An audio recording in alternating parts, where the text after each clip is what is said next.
السلام علیکم ورحمۃ اللہ وبرکاتہ۔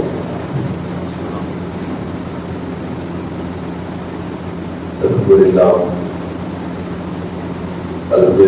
نحمده ونصلي على رسوله الكريم، أما بعد، فأعوذ بالله من الشيطان الرجيم، بسم الله الرحمن الرحيم،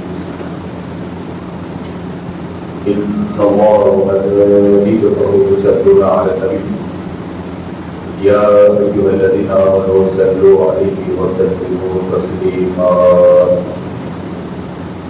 اللهم صل على سيدنا محمد وعلى آل سيدنا محمد وبارك وسلم، صدق الله العظيم وصدق رسوله النبي الكريم، ونحن على ذلك لمن الشاهدين والشاكرين، والحمد للہ رب العالمین۔ حضرات محترم، الحمدللہ اللہ رب العزت کا کرم ہے کہ اس پاک پروردگار کی طرف سے آج ہم یہاں اس کے گھر میں جمعہ اس کی عظیم عبادت کے لیے جمع ہے، اور کرم اس پروردگار کا جس نے ہم سب کو پیغمبر آخر زمان حضرت محمد مصطفیٰ صلی اللہ علیہ وسلم کی امت میں رکھا، آپ کی محبت و آپ کی اطاعت کو ہم سب کے لیے ذریعے رسم پر ماہ رمضان المبارک کے مقدس ایام ختم ہونے کو ہے، اور آج رمضان المبارک کا آخری جمعہ جمعۃ الوداع ہے، جس کی نماز ادا کرنے کے لیے ہم سب یہاں جمع ہوئے، اور پچھلی رات شب قدر گزری اور امت مسلمان شب قدر کی عظمتوں سے مستفیض ہو کر نماز جمعہ ادا کرنے کے لیے اس کے گھر میں بیٹھے ہوئے ہیں، اور بخشش، مغفرت اور نجات کے لیے ماہ رمضان مبارک کی آخری تعمیرات بچی ہوئی ہے، اور اس کے بعد رمضان جیسے مقدس مہینے کا انتظام ہوگا۔ حضرات محترم، آج کا یہ جمعہ رمضان کا آخری جمعہ ہونے کی وجہ سے جمعۃ الوداع یعنی الوداع کے جمعہ کے نام سے تمام مسلمانوں کی زبان پر بہت مشہور ہے۔ تو آج ہم یہ دیکھیں گے کہ رمضان کا آخری جمعہ ہمیں کیا پیغام دیتا ہے، یہ جمعۃ الوداع امت مسلمان کو کیا پیغام دیتا ہے، اور کون سی راہ کی طرف ثابت قدم رہنے کی دعوت دیتا ہے۔ تو میرے دوستو، جیسا کہ رمضان کا مہینہ ہے تو آپ حضرات نے دیکھا کہ خالی مساجدیں بھرنا شروع ہو گئی، اور جیسا کہ رمضان کا چاند نکلا لوگ عبادتوں کی طرف مائل ہو گئے، قرآن کی تلاوت کی طرف مائل ہو گئے، تراویحوں کی طرف مائل ہو گئے، گویا کہ یہ بندے رمضان کے روزوں کے ساتھ مسلسل 27 دن اللہ کے قریب اتنے تھے کہ فرشتے بھی ان پہ فخر کر رہے تھے، اور فرشتوں جیسی انسانوں کی حالت تھی، فرشتوں کی صفت پر یہ روزگار تھے کہ مساجد کو لگے ہوئے تھے، قرآن سے چپتے ہوئے تھے، زبان، آنکھ اور ہاتھ کے یہ مکمل طور پہ پابند تھے۔ اب جیسا ہی رمضان پکڑنا ختم ہو جائے گا تو مسلمان یہ ساری پابندیوں سے اپنے آپ کو آزاد کر لے گا، اور پھر مساجد کو بھرنے کے لیے رمضان کا انتظار کرے گا۔ تو البتہ میرے دوستو اب یہاں ایک چیز سمجھ لیجیے کہ رمضان کے ہم روزے رکھیں اور رمضان کے روزوں کا بہت بڑا ثواب ہے، رمضان کے روزے کا کتنا بڑا ثواب ہے۔ تو بس ایک حدیث سناتا ہوں کہ آقا عالم صلی اللہ علیہ وسلم فرماتے ہیں کہ اللہ کا ارشاد ہے، رب فرماتا ہے کہ بندہ روزہ میرے لیے رہتا ہے اور اس کا میں خود بدلا ہوں، یعنی کہ روزے کا بدلہ بندے کے لیے اللہ خود ہے۔ کتنا بڑا ثواب روزے کا۔ تو ماہ رمضان مبارک پوری پابندی سے روزے رکھیں، پوری پابندی سے، اور بندے اللہ کے حقوق ادا کرنے میں تھوڑی بھی کوتاہی نہیں کی۔ مگر ایک چیز یہاں سمجھنے کی ضروری ہے کہ جہاں اللہ کے رسول نے ماہ رمضان میں روزوں کی پابندی کی طرف رغبت دلائی، جہاں اللہ کے رسول نے ماہ رمضان میں روزے کے فرائض کے فضائل بیان کیے، وہیں آقا عالم صلی اللہ علیہ وسلم نے رمضان میں ایک اور پابندی لوگوں کو یاد دلایا، ایک اور چیز یاد دلائی۔ یہ کہا کہ لوگوں دیکھو یہ رمضان کا مہینہ ہے، یہ مہینہ روزوں کا مہینہ ہے، اور روزوں کے ساتھ ساتھ یہ صلہ رحمی کا بھی مہینہ ہے، یہ مہینہ صلہ رحمی کا بھی مہینہ ہے، یہ مہینہ رحم کرنے کا مہینہ ہے، یہ مہینہ محتاجوں کو دیکھنے کا مہینہ ہے، غریبوں کی مدد کرنے کا مہینہ ہے، یتیموں کے ساتھ اچھا سلوک کرنے کا مہینہ ہے۔ تو میرے دوستو رمضان کے مہینے میں روزے کے بعد اگر بندے پہ کوئی اور دوسری ذمہ داری آتی ہے تو وہ دوسری ذمہ داری یہ ہے کہ اپنے خاندان کے غریبوں کو وہ دیکھے، اپنے محلے کے غریبوں کو وہ دیکھے، اپنے علاقے کے ضرورت مندوں کو وہ دیکھے۔ یہ دوسری ذمہ داری ماہ رمضان میں آتی ہے۔ مگر آج کا ماحول کیسا ہو چکا ہے؟ آج ماہ رمضان کی آخری جمعہ پر یہی پیغام آپ حضرات لے کے جائیے کہ آج کا ماحول کیسا ہے میرے دوستوں۔ آج بڑا خطرناک ماحول ہو چکا ہے۔ آج ہم نے کچھ حضرات ایسے ملیں گے جو مسجد کا کبوتر بن کے تو ہمیشہ مسجد میں رہیں گے، سال کے 12 مہینے وہ مسجد میں رہیں گے، ہاتھ میں ان کی تصویر رہے گی، داڑھی ان کی بڑی اچھی رہے گی، اور مسجد کے اندر بڑی شرافت کی باتیں ہوتی رہیں گی، مسجد کے اندر مکمل شریعت کی باتیں ہوتی رہیں گی، اور نماز پڑھنی سب سے ہٹ کر دوسری سب کے لوگ انہیں نہیں دیکھیں گے۔ مگر جب وہ مسجد کے باہر جائیں گے تو اپنی ذاتی معاملات میں وہ اتنے خطرناک نظر آتے ہیں کہ گھر کے گھر والے تو گھر والے بلکہ پڑوسی بھی ان سے نفرت کرنے لگتے ہیں۔ تو آج ایسے کئی لوگ ہیں، ایسے کئی نمازی ہیں، یہ کڑوی سچائی ہے کہ ایسے کئی نمازی ہیں، ایسے کئی تسبیحات پڑھنے والے ہیں، ایسے کئی لوگ ہیں جو دکھنے میں تو بزرگ نظر آتے ہیں، نمازی نظر آتے ہیں، مگر ان سے نہ ان کے رشتہ دار محفوظ ہیں نہ ان کے پڑوسی محفوظ ہیں۔ تو میرے دوستوں یہ بڑی غلط فہمی میں ہے، یہ بڑی غلط فہمی میں ہے۔ یہ سمجھ رہے ہیں کہ میں نماز پڑھ لوں گا، میں رمضان کے روزے رکھ لوں گا، میں تراویح کر لوں گا، میں تہجد پڑھ لوں گا، ہر چیز پڑھ لوں گا، میری مغفرت ہو جائے گی، اب مجھے کسی بندے کی کوئی ضرورت نہیں ہے، چاہے بندہ مجھ سے خوش رہے کہ ناراض رہے، چاہے بندہ میرے قریب ہو کہ دور جائے، مجھ سے اب کوئی مطلب نہیں ہے، میں روز مسجد کو جا رہا ہوں، مسجد کو آ رہا ہوں۔ تو یہ بڑی غلط فہمی ہے، یہ بڑی غلط فہمی ہے۔ اور آپ کو معلوم ہے کہ مسجد میں شرافت دکھا کر اپنے گھر میں شرارت دکھانے والے کی حالت کیسی ہے اور اسے کیا کہتے ہیں؟ تو میرے دوستو حضرت سلیمان علیہ السلام کے دور کا ایک واقعہ مجھے یاد آیا کہ حضرت سلیمان علیہ السلام کتنے بڑے نبی ہیں کہ اللہ نے ان کو ایک خصوصیت دی تھی۔ وہ خصوصیت یہ تھی کہ دنیا میں جتنی مخلوق تھی ساری مخلوق کی زبان کو وہ جانتے تھے، سارے جانوروں کی زبان کو وہ جانتے تھے۔ تو حضرت سلیمان علیہ السلام کے دربار میں ایک دن ایک پرندہ آیا اور پرندہ آ کر بہت دمہ دائر کیا، لیکن پرندہ حضرت سلیمان کے دربار میں آ کر بہت دمہ دائر کرتا ہے کہ فلاں آدمی نے ناحق کے میرے بچوں کا شکار کیا ہے۔ بہت دمہ دکھ ہو گیا، پرندے نے جس کی شکایت کی تھی اسے دربار میں بلایا گیا اور شکاری سے پوچھا گیا کہ کیا تم نے اس کا شکار کیا ہے اس کے بچوں کا؟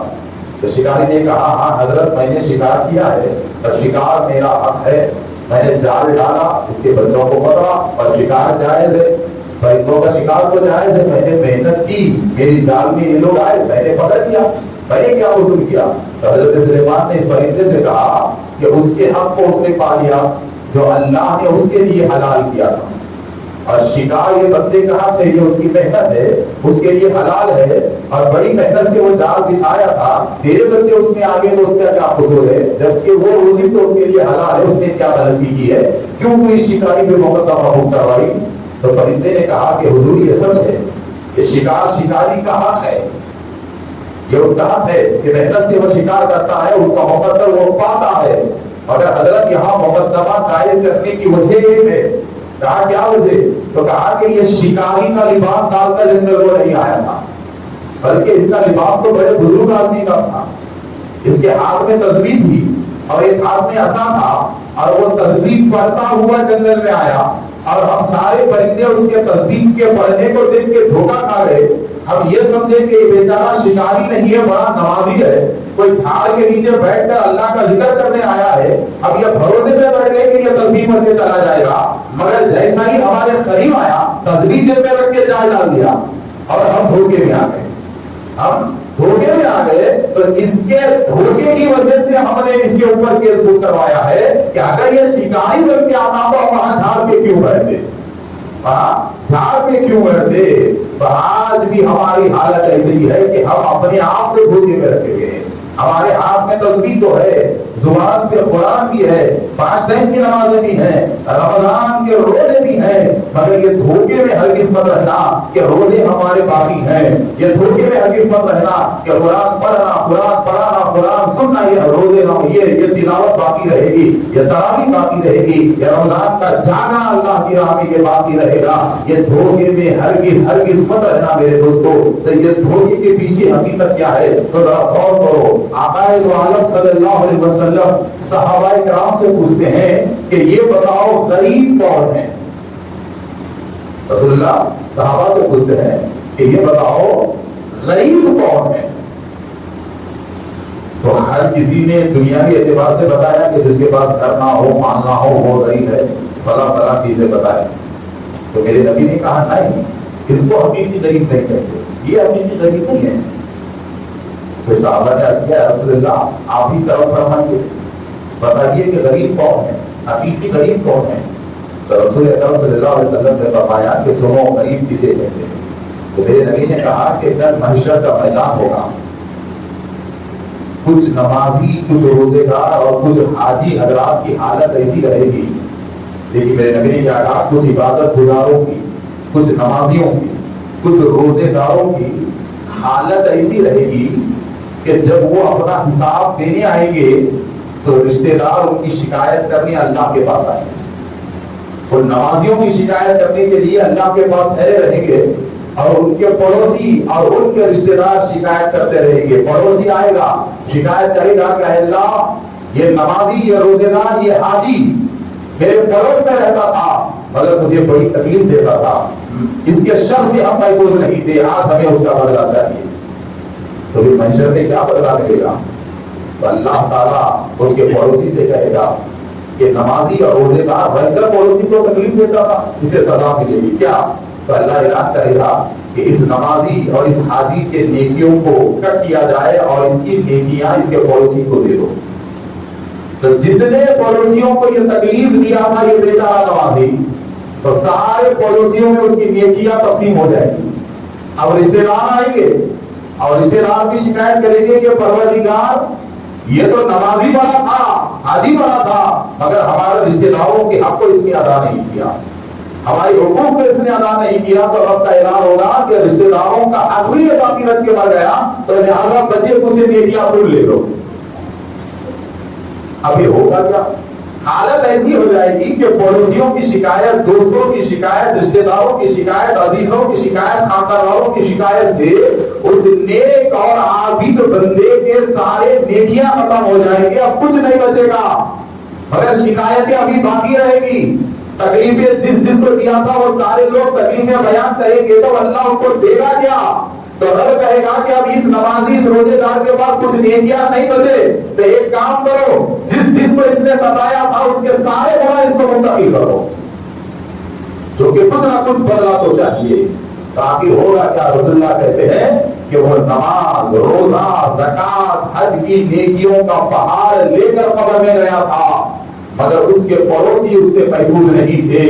تو پڑوسی محفوظ نہ ہونے کی وجہ سے اللہ نے اس کی ساری نیکیاں اس کے پڑوسیوں میں منتقل کر دیا. اب اس کے پاس کچھ نہیں بچا. ایسے آدمی کو غریب کہتے ہیں. رسول اللہ کہتے ہیں اس کو غریب کہتے ہیں کہ اب محشر میں اسے کچھ نہیں ملنے والا ہے سوائے جہنم کی آگ کے. تو حضرات محترم تو یاد رکھو، آپ کی نمازیں، ہماری نمازیں، ہمارے رمضان کے روزے، ہماری قرآن کی تلاوت اسی وقت قبول ہے جبکہ ہم سے ہمارے پڑوسی راضی ہوں. اسی وقت قبول ہے جبکہ ہم سے ہمارے خاندان والے راضی ہوں. اسی وقت قبول ہے جبکہ ہمارے پاس ہمارے گھر کے اور ہمارے محلے کے یتیم بچے ہم سے راضی ہوں. مگر آج الٹا دور ہے میرے دوستو. دل میں یتیموں سے نفرت ہے، دل میں غریبوں سے نفرت ہے، دل میں خاندان کے غریبوں سے نفرت ہے. بلکہ حالت تو ایسی ہو چکی ہے کہ ہمارے لوگوں کو بڑے بڑے عمرے کرنے کی شوق ہے. سال میں دو عمرے، سال میں دو عمرے. حالت یہ ہو چکی ہے کہ ایک بندہ اپنی زندگی میں 7 عمرے کر چکا ہے، 8 عمرے کر چکا ہے. اے اللہ نے آپ کو نوازا ہے تو آپ عمرہ کیجئے، اللہ اور بھی اس کے گھر کی زیارت آپ کو کرائے. مگر حضرات محترم تھوڑا بتائیے کیا آپ کا ایسا عمرہ قبول ہوگا کہ آپ شوق کے لیے تو عمرہ جا رہے ہیں اور ادھر آپ کی بہن اپنے گھر میں کھانے کو تڑپ رہی ہے. آپ شوق کے لیے عمرہ پہ جا رہے ہیں اور ادھر آپ کا خاندان کا ایک مریض علاج کے لیے تڑپ رہا ہے. آپ شوق کے لیے عمرے کو تو جاتے ہیں اور ادھر آپ کے گھر میں، آپ کے محلے میں ایک یتیم بچہ ایک زمانے سے مدد کے انتظار میں ہے. آپ شوق کے لیے عمرے کو تو جا رہے ہیں مگر آپ ہی کے محلے میں کئی کنواری بچیاں اپنی شہرت کی وجہ سے اپنی شادی کے انتظار میں ٹھہری ہوئی ہے. بتاؤ، جبکہ اللہ آپ سے بندوں کا حق سختی سے لینے والا ہے اور آپ بندوں کے حق سے منہ پھیر کر شوق کے لیے اس کے گھر کا طواف کرنے نکل گئے. اور یہ حقیقت ہے آج اللہ کا گھر کا طواف صرف شوق ہو چکا ہے، صرف فیشن ہو چکا ہے. سوائے فیشن اور شوق کے بجائے کسی چیز کے لیے بندہ عمرہ نہیں جا رہا ہے. اب آپ کہہ رہے ہیں کہ مولا شوق کیسا؟ تو آپ دیکھیے سوشل میڈیا پر اللہ کے گھر کا طواف کرتا ہے، سیلفی کیمرہ اس کے ہاتھ میں ہے. اللہ کے گھر کا طواف کر رہا ہے، فوٹو لینے والا اس کے پیچھے ہے. اللہ کے گھر کا طواف کر رہا ہے اور اس کا ایک ایک اینگل، ایک ایک باڈی پوسٹ جو ہے نا فیس بک پہ اپلوڈ کر رہا ہے. اللہ کے گھر کا طواف کر رہا ہے اور اس کی نظر صرف سوشل میڈیا پہ پڑی ہوئی ہے. تو حضرات محترم بتاؤ یہ شوق نہیں تو کیا ہوا ہے؟ مسجد نبوی میں آواز کو بلند کرنا بھی اتنا بڑا وبال ہے، اتنا بڑا وبال ہے کہ زندگی بھر کے اعمال کو ختم کر دیا جاتا ہے. مگر آج مسجد نبوی کی حالت کیا بنائی ہے ذرا دیکھیے میرے دوستو. رمضان میں جتنے حاجی حضرات، رمضان میں جتنے عمرہ کے زائرین مسجد نبوی گئے ہیں ان کے سارے فیس بک آئیڈیز کو چھان ماریے. کھجور کھا رہا ہے تو فوٹو، تربوز کھا رہا ہے تو فوٹو، لسی پی رہا ہے تو فوٹو، پانی پی رہا ہے فوٹو. ارے اللہ کے بندو، اب تو یہ ہو چکی ہے کہ روزے رسول کو پیٹ ہو رہی ہے اور آدھا گھنٹہ فوٹو لینے میں لگے ہوئے ہیں. روزے رسول میں غیر ضروری باتیں ہو رہے ہیں اور اب سیلفی لینے میں لگے ہوئے ہیں. روزے رسول میں دنیا داری میں مبتلا ہے اور تو دنیا کو بتانے کے لیے روزے رسول میں ڈر کر کیا کیا پوسٹ دے رہا ہے. تو اب یہ عمرہ شوق نہیں تو کیا ہے بتائیے حضرات محترم؟ شوق نہیں تو کیا ہے بتائیے؟ یاد رکھو ہر انسان پر حج زندگی میں ایک مرتبہ فرض ہے. اب جب ایک مرتبہ آپ نے فرض حج کو ادا کیا تو دوسری مرتبہ زندگی میں آپ پہ حج فرض نہیں ہے بلکہ اس حج سے بہتر چیز ہے کہ آپ اپنے خاندان کے غریب کی مدد کریں. اس حج سے بہتر چیز ہے کہ آپ یتیم کی مدد کریں. اس حد سے بہتر چیز ہے کہ آپ اپنے محلے کے غریب کی مدد کریں، اس لیے کہ آپ نے زندگی میں ایک مرتبہ فریضہ ادا کر لیا. اب دوسری مرتبہ حج کو جائیں گے تو وہ فرض حج آپ کے لیے نہیں ہوگا. ثواب تو ملے گا مگر وہ فرض حج آپ کے لیے نہیں ہوگا. میرے دوست کو ذرا دیکھیے، آپ کو معلوم ہے بندوں کے حقوق کتنے سخت ہیں. آج ہم بڑے آسانی سے پڑوسیوں کو گالی گلوچ کرتے ہیں، بڑے آسانی سے اپنے پڑوسی کا گلہ پکڑتے ہیں، مگر اسلام نے اپنے پڑوسیوں کے حقوق کو کتنے باریک رکھے ہیں. ایک مثال کے ذریعے میں آپ کو بتاتا ہوں، ذرا دیکھیے کہ اللہ تعالیٰ کیسے کیسے امتحان لیتا ہے محشر کے میدان میں. انسان تو انسان، جانور کے پالنے کا بھی حساب ہمیں دینا ہے. ابھی اگر بلی رکھتے ہیں تو بلی پالنے کے معاملے میں بھی، بلی پالنے کے معاملے میں بھی گھر والے کو احتیاط سے رہنا چاہیے. اس لیے کہ بلی کے حق کے بارے میں بھی محشر میں حساب دینا ہے، بلی کے کھانے کے بارے میں بھی محشر میں آپ کو حساب دینا ہوگا۔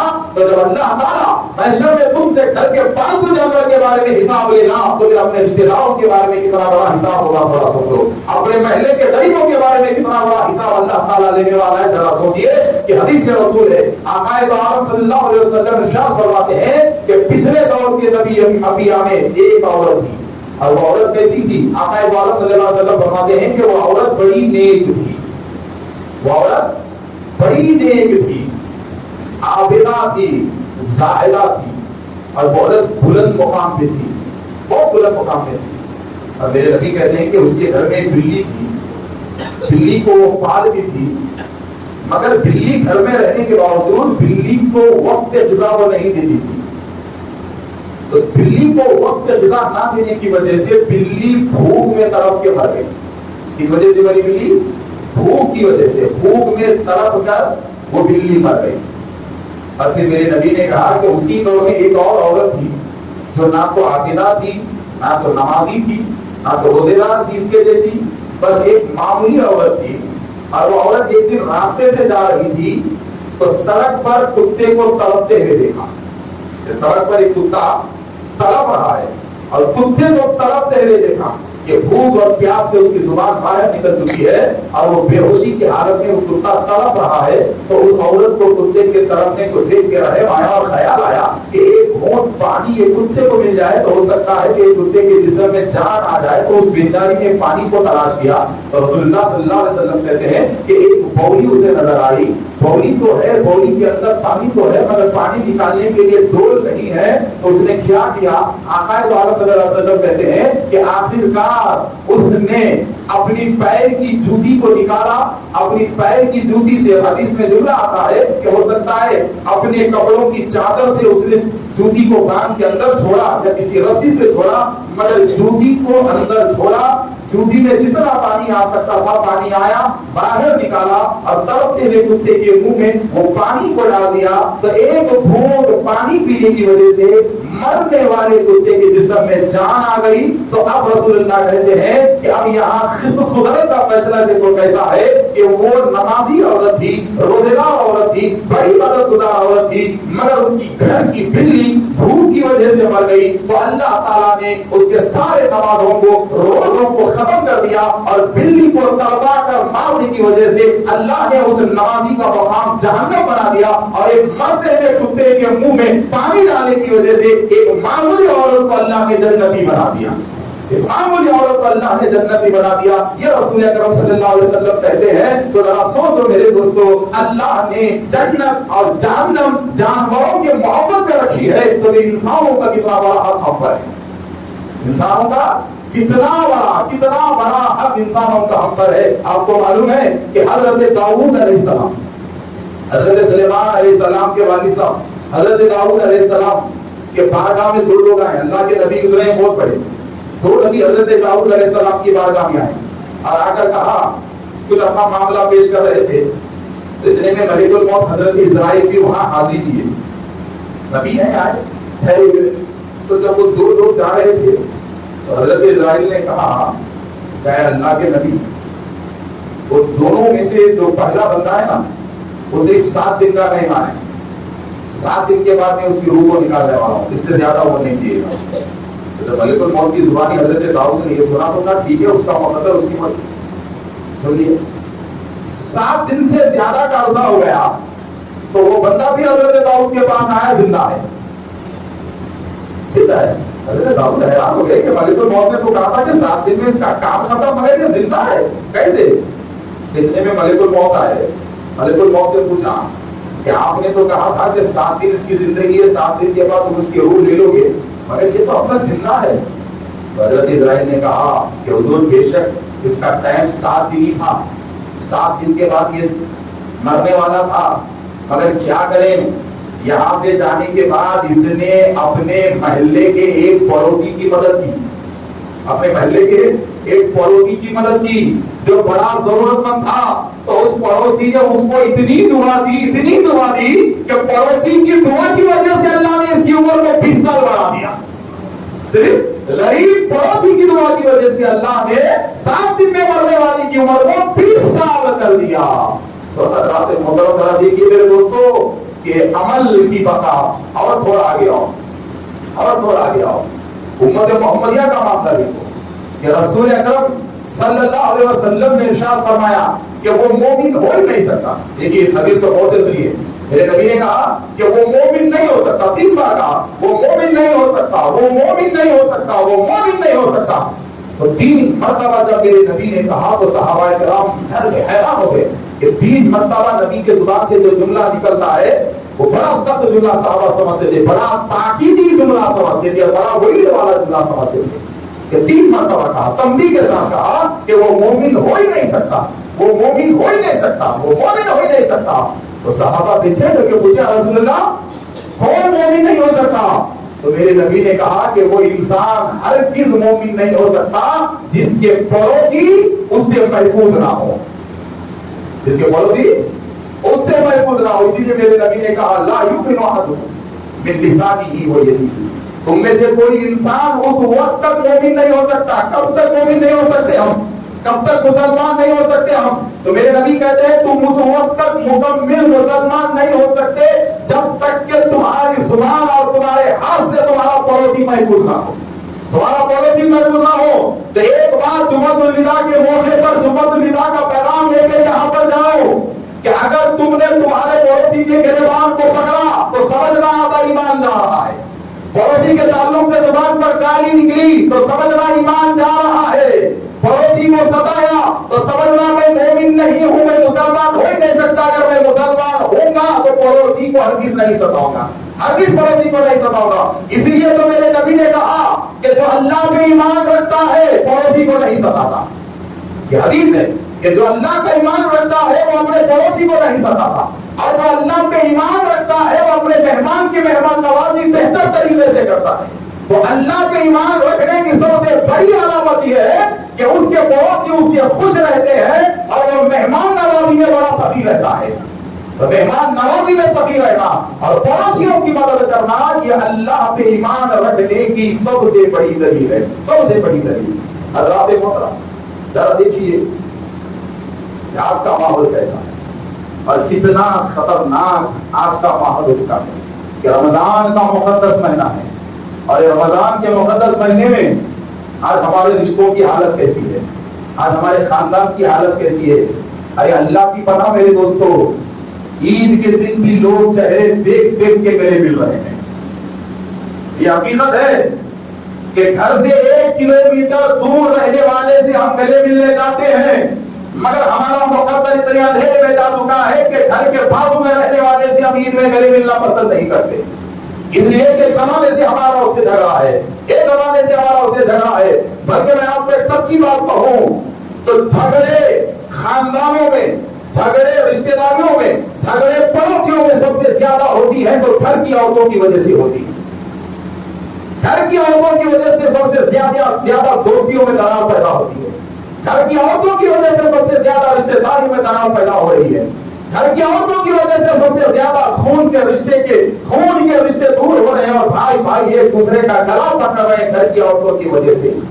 اس کی کمزوری کیا ہے؟ اس کی کمزوری یہ ہے کہ شوہر اپنی ذمہ داریاں ادا کرنے میں ناکام ہو چکا ہے. شوہر کو بیوی کا حق کیا ہے نہیں معلوم، شوہر کو ماں کا حق کیا ہے نہیں معلوم. اور شوہر ایک کمانڈنگ آفیسر اپنے گھر کا ہوتا ہے. جب کمانڈنگ آفیسر اپنی ذمہ داری کو بھول جاتا ہے تو پھر ساری فوج کمزور ہو جاتی ہے اور ساری فوج بیٹھ جاتی ہے. تو آج گھر کا ایک ذمہ دار آدمی دینی معاملات میں کمزور ہونے کی وجہ سے اس کے ساری گھر کی فوج اس کے کنٹرول سے باہر جا چکی ہے. نہ گھر والوں کی زبان اس کے کنٹرول میں ہے، نہ گھر والوں کے ہاتھ پیر اس کے کنٹرول میں ہے، نہ گھر والوں کی کوئی عبادت کا وسعت نہ اس کے کنٹرول میں ہے، بلکہ گھر میدان جنگ بن کے بیٹھا ہوا ہے عورتوں کی وجہ سے. تو اپنے عورتوں کو قابو میں رکھو، اپنے عورتوں کو دینی ماحول کی طرف لے آؤ، اپنی عورتوں کی کڑوی زبانوں میں مٹھاس پیدا کرو، ورنہ آپ پچھتائیں گے معیشت میں. کیوں پچھتائیں گے؟ اس لیے کہ میرے دوستو جہنمیوں میں سب سے بڑی تعداد مردوں کی نہیں عورتوں کی ہوگی.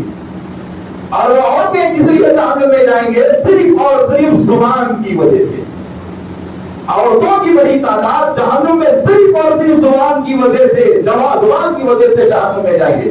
اور آقا عالم صلی اللہ علیہ وسلم کی بارگاہ میں ایک مسئلہ پوچھا گیا کہ یا رسول اللہ ہمارے محلے میں خاتون رہتی ہیں، ان کے اوصاف یہ ہے۔ میرے نبی نے پوچھا کیا اوصاف ہے؟ کہا یا رسول اللہ وہ بہت بڑی نمازی ہیں، رمضان کے روزے پورے اخلاص کے ساتھ رکھتی ہیں، پورے اخلاص کے ساتھ رکھتی ہیں، قرآن بھی پڑھتی ہیں، بہت نیک ہے، وہی صفت ہے، وہی صفت ہے، بہت نیک ہے، مگر ان کے گھر کے پڑوسی سے ان کا جھگڑا چلتے رہتا ہے۔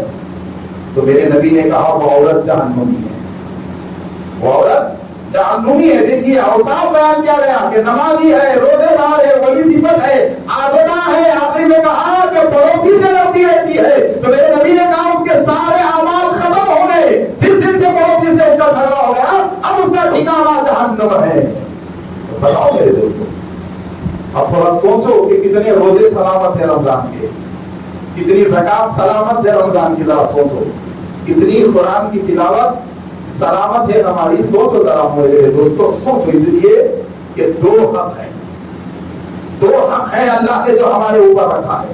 پہلے حق کو کہتے ہیں حقوق اللہ اور دوسرے حق کو کہتے ہیں حقوق العباد، یعنی اللہ کا حق اور بندے کا حق۔ اور یہ دو حقوق پہ جنت اور جہنم ٹکی ہوئی ہے، یہ دو حقوق پہ اچھائی اور برائی ٹکی ہوئی ہے، یہی دو حقوق پہ محبت اور نفرت ٹکی ہوئی ہے، یہی دو حقوق پہ کامیابی اور ناکامی ہماری ٹکی ہوئی ہے، یہی دو حقوق پہ ہماری عزت اور ہماری ذلت، یہی دو حقوق پہ ٹکی ہوئی ہے کہ دو سوال پوچھا جائے گا محشر میں کہ بندوں کے تعلق سے اس کا معاملہ کیسا تھا، اللہ کے تعلق سے اس کا معاملہ کیسا تھا۔ تو رسول اللہ کہتے ہیں کہ نماز یہ اللہ کا حق ہے، روزہ یہ اللہ کا حق ہے، قرآن کی تلاوت یہ اللہ کا حق ہے، بدنی عبادت یہ اللہ کا حق ہے، اور اللہ تعالیٰ رحیم ہے کہ اگر بندہ اللہ کے حق میں سستی کر لے تو ہو سکتا ہے اللہ اپنے رحم و کرم کی بنیاد پر محشر میں بے نمازی کو معاف کر دے، مگر اللہ تعالیٰ حقوق العباد کو ہرگز معاف نہیں کر سکتا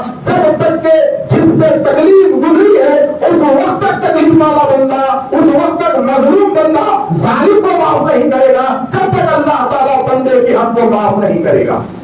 اپنی عبادت کے گناہوں کو اللہ معاف کر دے گا، مگر بندے پہ جو ظلم ہم نے کیا، بندوں کو جو ہم نے ستایا، پڑوسیوں کو جو ہم نے رلایا، رشتہ داروں کو جو ہم نے رلایا، اللہ اسے ہرگز معاف کرنے والا نہیں ہے جب تک کہ رشتہ دار ہمیں معاف نہ کر دے، جب تک کہ خاندان والے ہمیں معاف نہ کر دے، جب تک کہ پڑوسی ہمیں معاف نہ کر دے۔ اسی لیے تو میرے دوستو میرے نبی نے کہا، اسی لیے حضرت عمر میرے نبی نے کہا کہ اے لوگوں آپس میں تم محبت سے رہو، پیار سے رہو، اس لیے کہ اس زمین پر صرف تمہارا حق نہیں ہے بلکہ اس زمین پر جتنا تمہارا حق ہے تمہارے پڑوسی کا بھی اتنا ہی حق ہے، تمہارے پڑوسی کا بھی اتنا ہی حق ہے۔ بلکہ میرے نبی نے کہا کہ تم مسلمان ہو اور تمہارا پڑوسی کافر ہے اور تمہارا معاملہ کافر پڑوسی کے ساتھ بھی ناحق کے تھا تو اللہ کے پاس کافر پہ ناحق ظلم کرنے کا حساب کتاب لیا جائے گا۔ شریعت میں ناحق کے کافر پہ بھی ظلم جائز نہیں ہے میرے دوستو، ناحق کے کافر کے ساتھ بھی منہ پھیرنا شریعت میں جائز نہیں ہے۔ تو ذرا سوچو کہ ہماری رمضان کے سارے روزے اب ہمارے خاندان والوں کی رضامندی پہ ٹکے ہوئے ہیں، ہمارے محلے والوں کی رضامندی پہ ٹکے ہوئے ہیں، رضامندی پہ ٹکے ہوئے ہیں۔ اس لیے اسلام اتنا اچھا مذہب ہے، اتنا اچھا مذہب ہے میرے دوستو کہ اللہ نے تمہیں دولت دیا ہے تو یاد رکھو 3 ٹائم کا کھانا ہمیں مل رہا ہے، دولت ہمیں مل رہی ہے۔ لیکن آخری بات بتا کے بات ختم کرتا ہوں، آج ہم زکات بھی دیتے ہیں، صدقے فطر بھی دے رہے ہیں، رمضان میں گھر گھر لے جا کر بانٹ رہے ہیں۔ میرے دوستو ایک چیز آپ نے دیکھا ہوگا کہ پچھلے 10 سال سے غریب بھی آپ کی خیرات لینے سے شرما رہا ہے، حقیقت بات ہے۔ آپ کے محلے ہی میں بہت بڑا ضرورت مند ہے، مگر ہم نے سوشل میڈیا کے ذریعے غریب کی عزت کو اتنا اچھال دیا کہ آج کوئی غریب ہمارے سامنے اپنی تکلیف کو بیان کرنے تیار نہیں ہے، کوئی یتیم ہمارے سامنے تکلیف بیان کرنے کے لیے تیار نہیں ہے کہ میرے بھائی تو کیا دے رہا ہے۔ 1 کلو چاول، 50 گرام موزیات، 2 کلو سیویاں، 1 ڈالے کی پاکٹ، 2 کلو تیل، ادرک لہسن اور مرچی 100 ملا کر 2 کلو کی پوٹلی، اور سال بھر غریب کی فوٹو فیس بک پہ 200 روپے سے زیادہ تم اس کو نہیں دی اور سال بھر غریب کی فوٹو سوشل میڈیا پہ تو بتاؤ اس غریب کے دل کو کتنی ٹھیس پہنچی ہوگی. تو میرے دوستو خدا غریب کی ایسی مدد ہرگز نہ کرنا کہ وہ بند کمرے میں اللہ کے سامنے اپنی غربت پہ رو لے. اور آج ایسا ہو رہا ہے کہ ہم خیرات کے نام پر زکات کے نام پر فطرے کے نام پر مدد نہیں کر رہے ہیں بلکہ اسے احساس دلا رہے ہیں کہ تو غریب ہے میں امیر ہوں اور پتہ نہیں ہمارے دینے کے طریقے پر کتنے لوگ خدا سے شکوہ کر رہے ہوں گے اور اپنی غریبی پہ بند کمرے میں رو رہے ہوں گے کہ مولا ہمیں اتنا ذلیل تو کیوں کروا رہا ہے کہ لوگ فوٹو لے لے کر 100 روپے ہمیں دے رہے ہیں. اور ایک چیز یاد رکھو میرے دوستو غریبی اس کا مقدر نہیں. غریبی اس کا مقدر نہیں. اللہ نے تمہیں آزمانے کے لیے امیر رکھا ہے اور اس کو آزمانے کے لیے غریب رکھا ہے. ہو سکتا ہے کل تم اللہ کی آزمائش میں ناکام ہو جاؤ تو امیر کے غریب ہو جاؤ اور وہ کامیاب ہو جائے تو ہو سکتا ہے وہ غریب کا امیر ہو جائے. وہ غریب کا امیر ہو جائے تو قسمتیں پلٹنے میں دیر نہیں لگتی. اللہ تختہ پلٹنے میں دیر نہیں لگتا. اور جب کوئی غریب تمہاری چوکھٹ پہ آ جائے تو میرے دوستوں اسے ذلیل ہرگز مت کرنا. اسے ذلیل ہرگز مت کرنا میرے بھائی. اس لیے کہ یاد رکھو غریب جب امیر کی چوکھٹ پہ آتا ہے تو وہ غریب کی ضرورت نہیں ہوتی. کیوں ضرورت نہیں ہوتی؟ اس لیے کہ امیر بھی اسی اللہ کا بندہ ہے غریب بھی اسی اللہ کا بندہ ہے. تو بھی وہی اللہ کی نماز پڑھتا ہے یہ بھی غریب وہی اللہ کی نماز پڑھتا ہے. دونوں کا اللہ ایک نہیں ہے مگر اللہ نے امیر کو آزمانے کے لیے غریب کو چوکھٹ پہ ٹھہرا کر دیا. تھوڑا سوچو امیر کو آزمانے کے لیے اللہ غریب کو چوکھٹ پہ ٹھہرا کرتا ہے اور اللہ کہتا ہے کہ اگر تیری چوکھٹ پہ غریب آ جائے تو یاد رکھ وہ غریب میری جانب سے آزمائش کا ایک ذریعہ ہے. یتیم محلے والوں کی آزمائش یاد رکھو. کسی محلے میں اگر کوئی یتیم بچہ ہے تو وہ یتیم بچہ سارے محلے کی آزمائش ہے میرے دوستو. اگر کسی محلے میں پیاری بچی ہے غریب ہے اور غربت کی وجہ سے اس کی شادی نہیں ہو رہی ہے تو اس کا پیارا پن اور اس کی غربت یہ سارے محلے کے لیے اللہ کے امتحان کا ذریعہ. اللہ تعالیٰ اس کی غربت سے سارے محلے کے پیسے والوں کا امتحان لے رہا ہے. اسی لیے میں کہتا ہوں میرے دوستو دولت پہ قوم عید کے پیکج کے نام پہ غریب کا مذاق مت اڑاؤ. اور میرے دوستو اپنے دل سے یہ احساس نکال دو کہ مسلمان کھجور کھانے پہ خوش ہوتا ہے مسلمان روزہ کھانے پہ خوش ہوتا ہے. آج افطار پارٹی کا ماحول کیا بن گیا ہے؟ آج ماحول یہی بن گیا ہے کہ بڑے بڑے سیاسی لوگ سال کے 12 مہینے مسلمان کو پلٹ کے نہیں دیتے. کھجور کے نام پہ مسلمانوں کو جمع کر کے ہاتھ میں ایک کھجور دے کے یہ سمجھتے ہیں کہ یہ پوری قوم کھجور کے نام پہ لوگوں بن جائے گی. آج ہو کیا رہا ہے؟ مگر میرے دوستو اللہ نے اسلام میں خیر و خیرات اور زکات اور سرجے فطر کا اتنا مضبوط سسٹم رکھا ہے قسم خدا کی اگر ہر محلے والا زکات کے ذریعے سرجے کے ذریعے خیرات کے ذریعے اپنے محلے والوں کو دیکھ لے گا نا تو کوئی مسلمان کسی لیڈر کا محتاج نہیں ہوگا. یہ حقیقت بات ہے. ارے ہماری ذمہ داری ہے ہمارے محلے کے یتیموں کو دیکھنے کی. ہم کسی کے کھجور کے محتاج نہیں ہیں کسی کی افطاری کے موقع نہیں کسی کے دعوت کے موقع نہیں. اللہ نے ہمیں بہت نوازا ہے اتنا نوازا ہے کہ ہم 10 مسلمان گھر مل کے کیا ہم ایک غریب گھر کو نہیں چلا سکتے.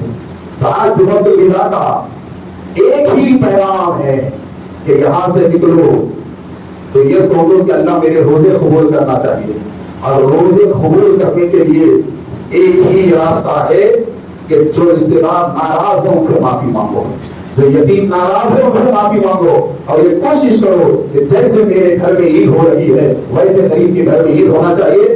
1:50 ہو چکے ہیں چونکہ رمضان کا مہینہ تھا تو 5 منٹ 10 منٹ ہم زیادہ لے رہے تھے. اب آنے والے جمعہ سے رمضان نہیں ہوگا پھر وہی پرانی ٹریننگ 1:40 پہ بیان ختم ہو جائے گا. خدا حافظ.